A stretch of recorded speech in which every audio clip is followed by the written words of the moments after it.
ఒకే Telugu view పాయింట్కి తిరిగి స్వాగతం. ఆస్తి ఎక్కడ ఎక్కువ ఉంటే తగాదాలు అక్కడ ఉంటాయి, వివాదాలు అక్కడ ఉంటాయి. ఇప్పుడు అదే జరిగింది.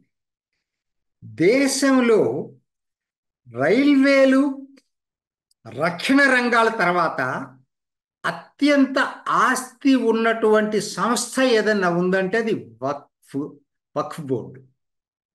వాళ్ళకున్న వక్ఫ్ ప్రాపర్టీ ఉన్నటువంటి ఆస్తులు ఎవరికి లేవు. మూడోది, దేశంలో మూడో అతి పెద్ద రియల్ ఎస్టేట్ అనుకోండి అది.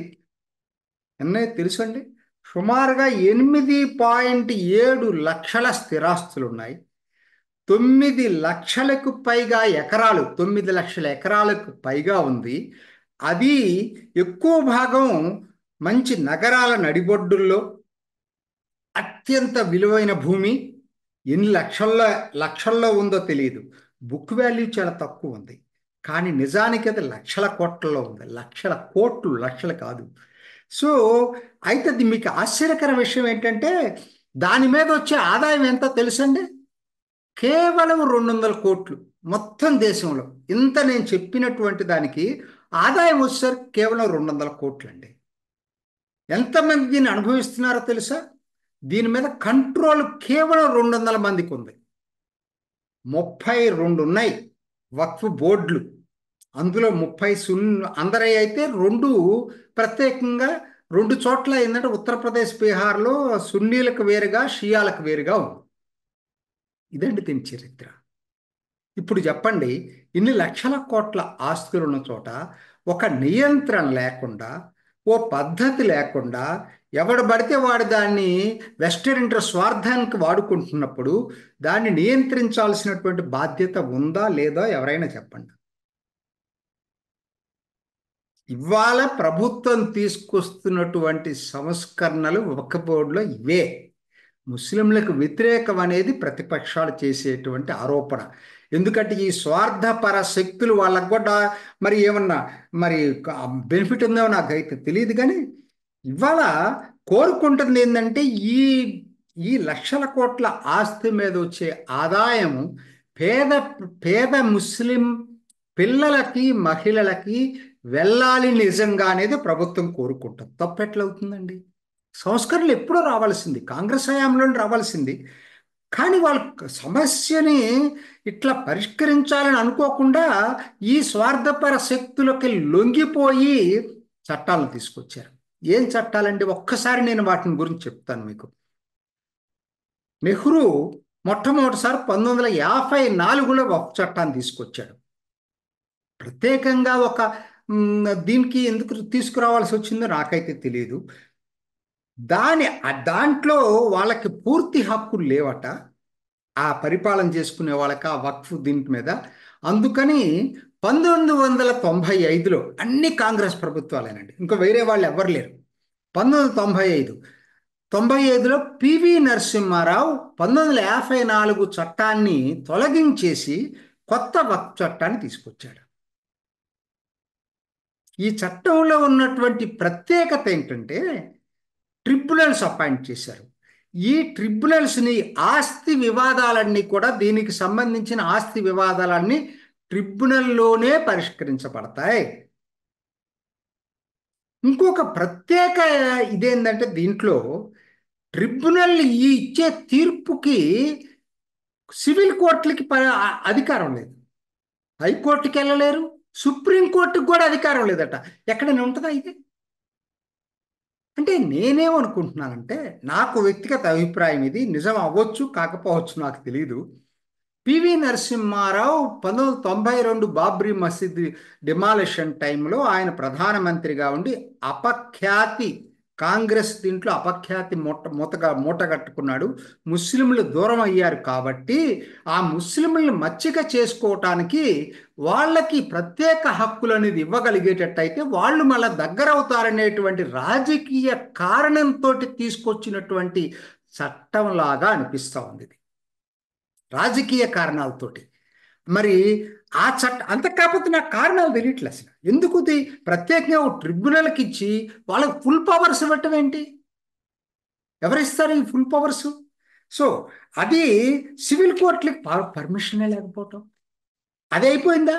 మళ్ళా తిరిగి యూపీఏ హయాంలోనే, ఇంకెప్పుడో కాదు ఇది జరిగేది, మళ్ళా 2013లో ఎన్నికలక ముందు, 2013లో యూపీఏ మన్మోహన్ సింగ్ ఇంకొక కొత్తది తీసుకొచ్చాడు.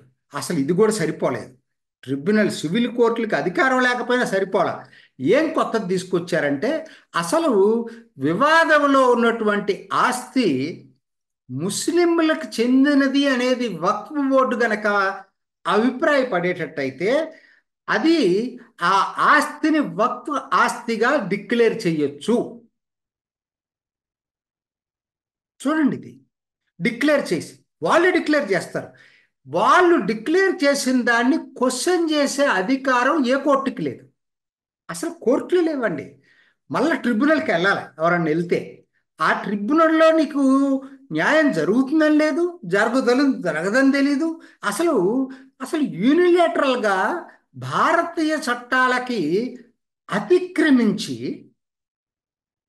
వాళ్ళు ఒక కోర్టుకి అధికారాలు లేకపోవటం, అసలు ఒక ఆస్తిని అది వక్ఫ్ ఆస్తి అని చెప్పి డిక్లేర్ చేసే అధికారాన్ని ఒక ప్రైవేట్ సంస్థకి ఇవ్వటం, మత సంస్థకి. మరి నాకొకటి చెప్పండి, మరి దేశంలో ఇన్నే మతాల మెజారిటీ మతం హిందువులది ఉంది. కోర్స్ వాళ్ళు ఎప్పుడు సెకండ్ క్లాస్ సిటిజన్స్ ఈ దేశంలో. ఎందుకనంటే వీళ్ళకి కనీసం దీన్ని నియంత్రించాలంటే గొడవ చేస్తున్నారు. దాని ఆస్తులన్నీ ప్రభుత్వం తీసుకుంటుంది. వీళ్ళు ఇక్కడ ఆస్తులు తీసుకుంటారని దొంగ ప్రచారం చేస్తున్నారు. ఎక్కడా కూడా ప్రభుత్వం ఎప్పుడు కూడా ఈ ఆస్తులు తీసుకుంటారని చెప్పలా. కానీ హిందూ ఎండోమెంట్స్ సంబంధించిన ఆస్తులన్నీ ప్రభుత్వం చేతిలో ఉన్నాయి. సరే, అది వేరే టాపిక్, నేను దాని గురించి వెళ్ళట్లా. కాకపోతే ప్రత్యేక అధికారాలు ఒక మతానికి ఇవ్వటంలో ఉద్దేశం ఏంటి? సిక్కులకు లేదు, జైన్లకు లేదు, బుద్ధులకు లేదు, హిందువులకు లేదు. హిందువులకి ఎటు ఉండదు, అది తెలిసిందే. సో కాబట్టి ఇది తప్పు అని చెప్పి ప్రభుత్వం 3-4 కారణాలండి. ఒకటి, అవినీతి ఆరోపణలు విపరీతంగా వచ్చినాయి. ముస్లిం సమాజంలో నుంచి మేధావులు, మహిళలు, ఎంతోమంది ముస్లింలే విన్న గవర్నమెంట్కి పిటిషన్లు పెట్టుకున్నారు.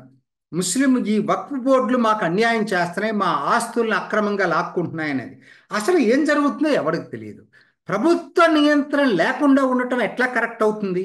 రెండోది, ఇది నిజంగానే పేద ముస్లింలకి చెందేటట్టుగా చెయ్యాలనేదే ప్రధాన ఉద్దేశం, భారత ప్రభుత్వ ఉద్దేశం. ఏం చేసింది ఇప్పుడు? ఒక్కటే నాకు చెప్పింది, దీంట్లో తప్పు అంటే ఎవరైనా చెప్పండి. ఏ ఆస్తి అయినా న్యాయ పరీక్షకు నిలబడాలి. ఇప్పుడు మన ఆస్తులన్నీ కూడా కోర్టులకి హక్కు లేదని చెప్పలేదు కదా. దాని గురించి అది మీద కాదా తేల్చే హక్కు కోర్టుకు ఉంది కదా.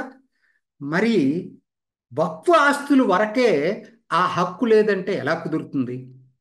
అందరికీ చట్టం సమానంగా ఉండాలా, ఒకరికి ప్రత్యేకంగా ఉండకూడదు అనే దానికోసం దీనికి కూడా న్యాయ పరీక్షకు నిలబడాలనేదే మొట్టమొదటి పాయింట్ అండి దీంట్లో. రెండోది, ఈ ఆస్తులన్నీ కూడా జిల్లా కలెక్టర్ దగ్గర రిజిస్టర్ కావాలి. అసలు ఎన్ని ఆస్తులు ఉన్నాయి, ఇంత లక్షల కోట్ల ప్రాపర్టీని మీకు అసలు ఏం జరుగుతుందో దేశంలో ప్రభుత్వానికి తెలియాలి కదా. కాబట్టి అక్కడ రిజిస్టర్ చేయమన్నారు, అంతవరకే. తర్వాత మీరు ఆదాయము వసూళ్ళు 200 కోట్లు ఏంటి, లక్షల కోట్ల ఆస్తికి 200 కోట్ల ఆదాయం ఏంటి అంటే ఎక్కడో ఏదో గోల్మాల్ జరుగుతుంది. అంటే అధికారికంగా ఆదాయం 200 కోట్లు చూపిస్తున్నారు, అనధికారికంగా ఎక్కడో అవకతవకలు జరుగుతున్నాయి. కాబట్టి ఏం చెప్పారంటే, మీ వ్యాపార సంబంధాలకు సంబంధించి వచ్చే ఆదాయం అంతా కూడా, అది లీజ్ కావచ్చు, ఇంకోటి కావచ్చు, ఏదైనా కావచ్చు, ఇది ఆన్లైన్లో జరగాలి. మొత్తం దాన్ని బట్టి పారదర్శకత రావాలి దీంట్లో. అన్నింటిలో తీసుకొచ్చినట్టు దీంట్లో కూడా తీసుకురావాలనేది. తర్వాత అసలు ఎప్పటి నుంచో అడుగుతున్నారు మహిళలు, వాళ్ళకి అధికారం లేకపోవటం ఏంటి? ఈ వక్ఫ్ కౌన్సిల్ అయినా, ఈ 32 వక్ఫ్ బోర్డులు అయినా వాళ్ళకి అధికారం లేదు. సో ఇద్దరు మహిళల్ని దాంట్లో తీసుకురావాలనేది. సో ఇంకొకటి ముఖ్యమైన విషయం ఏంటంటే, ఈ వచ్చే ఆదాయం మీరు ఖచ్చితంగా పేద ముస్లిం పిల్లలకి, మహిళలకి ఖర్చు పెడుతున్నారనేది మీ ఆదాయపు వివరాల్లో కనపడాలి. ఖర్చు వివరాల్లో తప్పెట్లవుతుందండి? ఇవి ఇందుట్లో తప్పేంటో నాకు చెప్పండి. సార్, ముస్లిం ఆస్తులను తీసుకుంటున్నారా? తీసుకుంది హిందూ ఆస్తులు, ముస్లిం ఆస్తుల్ని ప్రభుత్వాలు ఎప్పుడు తీసుకోలేదు. ఆ సాహసం కూడా చేయలేవు, అది వేరే విషయం. కాకపోతే ఈ సంస్కరణలు వ్యతిరేకించడంలో అర్థమే ఉంది.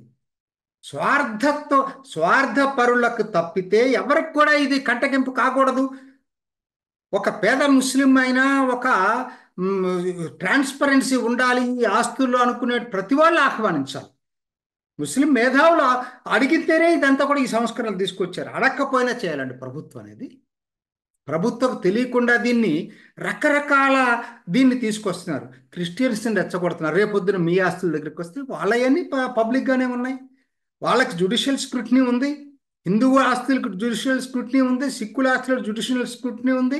జ్యుడిషియల్ స్క్రూటినీ లేని ఏకైక ఆస్తులు ఎవరైనా ఉన్నాయంటే ఈ ఇస్లామిక్ ఆస్తుల పేరుతో వక్ఫ్ ఆస్తులు. సపరేట్గా ఎందుకు ఉండాలంటే వీళ్ళకి ప్రత్యేక అధికారాలు. అసలు మీకు కోర్టుకి అధికారం లేదనే అధికారం మీకు ఎవరిచ్చారండి? ఏ పార్లమెంట్ చట్టం చెప్తుంది? ఎట్లా చేస్తారండి చట్టాలు? అది నెహ్రూ అయినా, తర్వాత వచ్చినటువంటి పివి నరసింహారావు అయినా, తర్వాత మన్మోహన్ సింగ్ అయినా ఇంత దారుణంగా ఎట్లా ప్రవర్తించారనేది నాకైతే అర్థం కాలేదు. దాన్ని సవరిస్తున్నారు తప్పితే వాళ్ళ ఆస్తులు వీళ్ళు తీసుకోవటం అనేది జరగట్లేదు. ఇటువంటి నిరాధార ఆరోపణలు రెచ్చగొట్టేసేసి ముస్లిమ్స్ అందరిని సిఐఏ చట్టంలో ఎట్లయితే రెచ్చగొట్టారో తిరిగి రెచ్చగొట్టడానికి ఇక్కడ ప్రతిపక్ష పార్టీలు ఒక విచ్ఛిన్నకర పాత్ర పోషిస్తూ ఉన్నాయి. తస్మాత్ జాగ్రత్త. ఇది ఈనాటి ఓకే తెలుగు వ్యూ పాయింట్. మరొక ఎపిసోడ్లో మళ్ళీ కలుసుకుందాం. చూసారు కదండి, మరి ఈ వీడియో కనుక మీకు నచ్చినట్లయితే ఒక లైక్ కొట్టేసి మీ అభిప్రాయాన్ని కూడా కామెంట్ బాక్స్లో తెలియజేస్తూ ఇలాంటి ఇంట్రెస్టింగ్ అప్డేట్స్ కోసం మా ఛానల్ని సబ్స్క్రైబ్ చేసుకోండి.